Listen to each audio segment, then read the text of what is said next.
आप सभी का मेरे वीडियो में स्वागत है और आज के वीडियो में मैं आपको क्लस्टर के बारे में जानकारी दूंगी। क्लस्टर के क्या कार्य और उत्तरदायित्व होते हैं और कैसे क्लस्टर का निर्माण होता है। ये जो पिक आप देख रहे हैं ये क्लस्टर के बैठक का चित्र है। कैसे क्लस्टर की बैठक होती है जिसको हम लोग CLF कहते हैं। सबसे पहले समूह बनते हैं। समूह के ऊपर VO यानी ग्राम संगठन बनते हैं। ग्राम संगठन के ऊपर CLF यानी कि क्लस्टर बनता है। तो ग्राम संगठन के बारे में मैं काफ़ी कुछ जानकारी आपको वीडियो के माध्यम से दे चुकी हूँ। समूह की भी जानकारी मैं आपको बता ही चुकी हूँ। क्लस्टर के बारे में मैं आपको आज डिटेल में बताऊंगी। क्लस्टर के क्या काम होते हैं, क्यों बनाया जाता है क्लस्टर। जब समूह बन गया, समूह के ऊपर ग्राम संगठन VO बन गया, तो अब ये VO के ऊपर CLF क्लस्टर क्यों बनाया जाता है, इसके क्या काम होते हैं, क्या उत्तरदायित्व होते हैं। पूरी वीडियो एंड तक देखिएगा ताकि आपको सही जानकारी अच्छे से प्राप्त हो जाए। और क्लस्टर के बारे में आपको जानना बहुत ही आवश्यक है अगर आप समूह से जुड़ी हुई हैं तो चैनल को सब्सक्राइब जरूर कर लीजिएगा अगर पहली बार देख रहे हैं, ताकि ऐसी इंपॉर्टेंट जानकारी की वीडियो आपको पहले से पहले नोटिफिकेशन में मिलती रहे। यहाँ पर आपको बता दें कि समूह का चर्चा करवाई जाती है और उसके बाद क्लस्टर बनवाया जाता है। यानी समूह की जितनी भी दीदियाँ हैं, जो भी ग्राम संगठन से जुड़ी हैं या नहीं जुड़ी हैं, सबको बुला के मीटिंग होती है, सबको CLF के बारे में बताया जाता है। समूह को जोड़कर ग्राम संगठन बनता है और ग्राम संगठन को जोड़कर क्लस्टर बनता है। एक ग्राम संगठन में कम से कम 5 या 8 समूह जुड़ते हैं। उसी तरह से एक क्लस्टर में CLF में 5 या 8 6 VO ग्राम संगठन जोड़े जाते हैं। इनके काम क्या होते हैं क्लस्टर के, VO के काम और उत्तरदायित्व मैं ऑलरेडी वीडियो में बता चुकी हूँ। ऊपर आई बटन में आपको पूरी प्लेलिस्ट ग्राम संगठन की मिल जाएगी, उसको क्लिक करके ग्राम संगठन के बारे में पूरी जानकारी आप देख सकते हैं। यहाँ पे आपको हम क्लस्टर के बारे में बताएंगे। क्लस्टर बनता है तो उसके क्या काम होते हैं। सबसे पहले है क्लस्टर के काम कि ग्राम संगठनों के पदाधिकारियों एवं कैडर का क्षमता वर्धन करना। जो भी ग्राम संगठन की अध्यक्ष, उपाध्यक्ष, सचिव, उपसचिव, कोषाध्यक्ष ये बनती हैं, इनका जो है क्षमता वर्धन करना, इनको सिखाना कैसे ग्राम संगठन चलाया जाएगा, इनको प्रोत्साहित करना और इनको काफ़ी कुछ प्रशिक्षण देना, ये सब क्लस्टर का काम होता है। तो इस क्रम में संकुल स्तरीय संगठन द्वारा यानी क्लस्टर के द्वारा ग्राम संगठनों के नेतृत्वकर्ताओं यानी नेताओं को, पदाधिकारियों को, सामुदायिक संवर्गों एवं बुक कीपर के प्रशिक्षण की जरूरतों का मूल्यांकन एवं प्रशिक्षण की व्यवस्था करेगा। सीधी सी बात है कि जो VO ग्राम संगठन की पदाधिकारी बनती हैं उनको ट्रेनिंग देने का काम, और बुक कीपर जो बनता है ग्राम संगठन का उसको ट्रेनिंग देने का काम, बाकी सबको प्रशिक्षण और समूहों को देखरेख करने का काम क्लस्टर का होता है। दूसरा है समुदाय आधारित कैडर का चयन करना। ग्राम संगठनों द्वारा चिन्हित सामुदायिक संवर्गों का अंतिम चयन संकुल स्तरीय संगठन द्वारा किया जाएगा। यानी जो भी ग्राम संगठन या समूह में पद पे नौकरियां आती हैं, जैसे आजीविका सखी हो या जो है आपकी मनरेगा मेट का हो, या जो भी समूह में सखी वाली नौकरियां होती हैं, तो उन पे ग्राम संगठन जो है जिसको चिन्हित करता है, जो फॉर्म वहाँ पे जाते हैं, तो अंतिम रूप से जो है क्लस्टर में ही उनका चयन होता है। जाके वहाँ से पास होने के बाद वो लिस्ट फिर NRLM के द्वारा जो है वो पास होती है। तो कहीं ना कहीं क्लस्टर की भूमिका सबसे महत्वपूर्ण होती है। VO के ऊपर क्लस्टर ही मेन होता है। अब तीसरा है कैडर के कार्य का मूल्यांकन करना। संकुल संगठन द्वारा सामुदायिक संवर्गों जैसे book keeper, MCP, MT, MBK आदि का मासिक कार्य योजना के आधार पर उनके कार्य प्रगति का मूल्यांकन करेगा। वो कैसा काम कर रहे हैं, अच्छा काम कर रहे हैं कि नहीं, आगे क्या किया क्या नहीं, सब मूल्यांकन ये CLF यानी क्लस्टर ही करता है। सामुदायिक संवर्गों का विकास।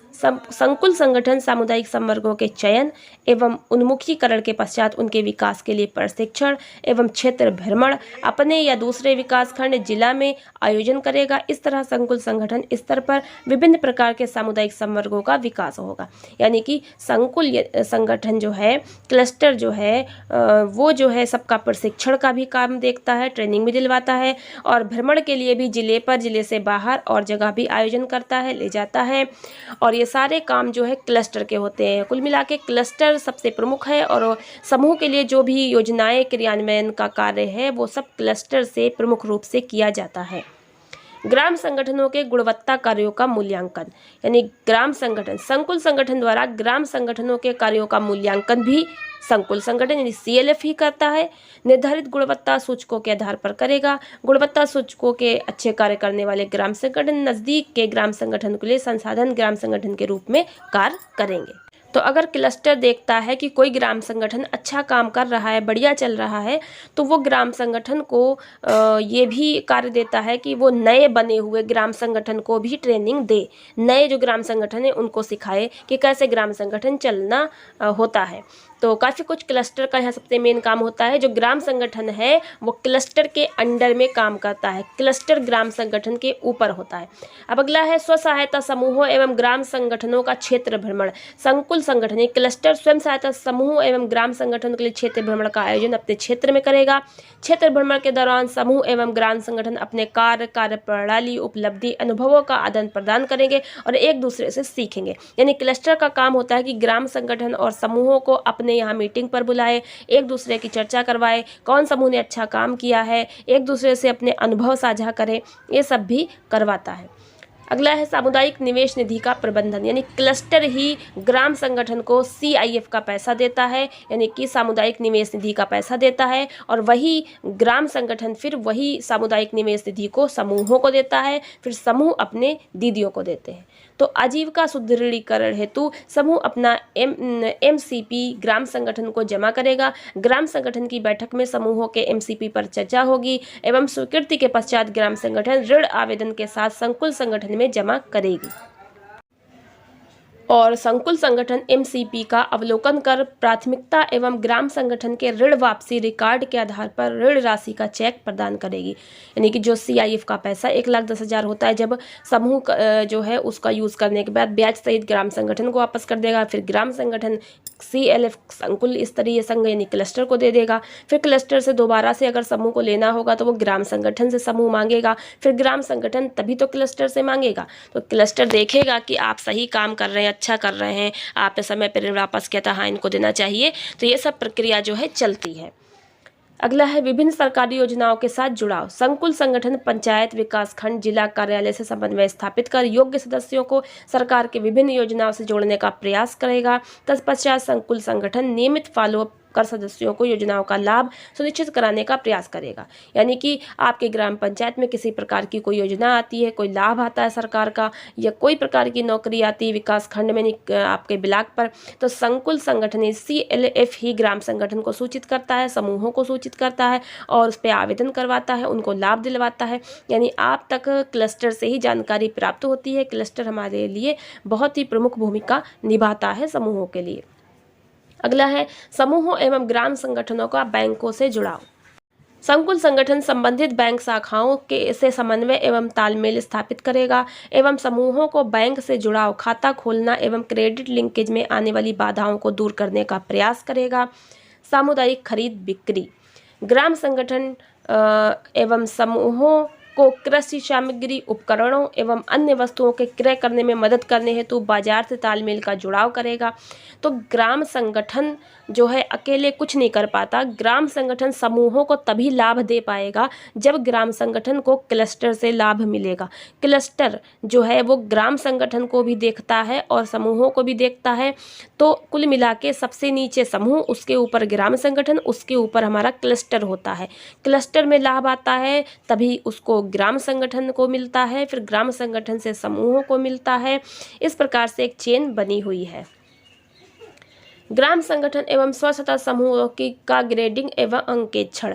ग्राम संगठन एवं स्वसहायता समूहों की वित्तीय नियमितता एवं अच्छे नियमों को स्थापित करने के लिए संकुल संगठन यानी क्लस्टर ग्राम संगठन और स्वसहायता समूहों की ग्रेडिंग का अंकेक्षण भी करेगी। समूह को ग्रेडिंग देने का काम भी ग्राम संगठन और को देखने का काम भी क्लस्टर के द्वारा ही किया जाता है। सामुदायिक संस्थागत सामग्रियों का इस्तेमाल। संकुल संगठन सभी प्रकार के संसाधन सामग्रियों का इस्तेमाल स्वसहायता समूह, ग्राम संगठन एवं समुदाय स्तर पर जागरूकता के लिए करेगा। ग्राम संगठन में उत्पन्न विवादों, मतभेदों का समाधान, यानी ग्राम संगठन के अंदर कभी लड़ाई झगड़ा हो जाता है दीदियों में, या कोई विवाद उत्पन्न होता है, कोई मतभेद होता है, तो संकुल संगठन ही, क्लस्टर ही उसका निवारण करता है। यदि ग्राम संगठन अपने विवादों का समाधान खुद नहीं कर पाता तो संकुल संगठन विवादों के निपटारा में सहयोग करेगा। मिशन अंतर्गत संचालित विभिन्न कार्यक्रमों से संयोजन।